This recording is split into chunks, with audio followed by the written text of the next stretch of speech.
Es ist Christopher Street Day in Berlin, aber die Rechte von queeren Menschen stehen unter Druck. Zum ersten Mal nach vielen, vielen Jahren des Kampfes stehen wir nicht da und fordern das ein, was uns noch fehlt an Gleichberechtigung, sondern zum ersten Mal stehen wir jetzt traurigerweise da, verzweifelt, um das zu schützen und zu erhalten, was wir bisher erreicht haben. Der CSD ist der Fest- und Protesttag der queeren Community, aber nicht alle feiern mit.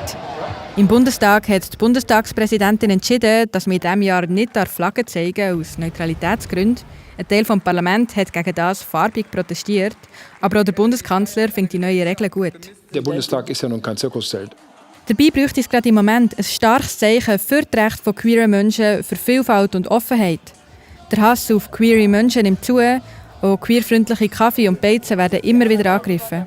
Also in dem Restaurant Das Hofen von mir ist es so, dass wir körperliche Angriffe hatten, zudem aber auch ein Feuerlöscher in die erste Etage in meinem Büro flog oder halt generell die Fenster wöchentlich beschmiert wurden mit Eiern oder anderen Fäkalien, die auf der Straße gefunden wurden. Er zeigt alles an. Mittlerweile hat er auch Objektschutz, auch Stunde fährt die Polizei vorbei.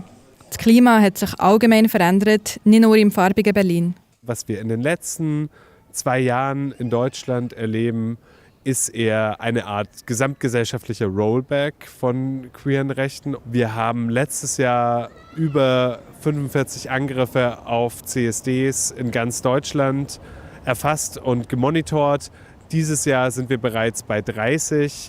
Und unter anderem darum setzen sie sich dieses Jahr beim CSD in Berlin dafür ein, dass queere Menschen nie mehr verdrängt oder unsichtbar gemacht werden.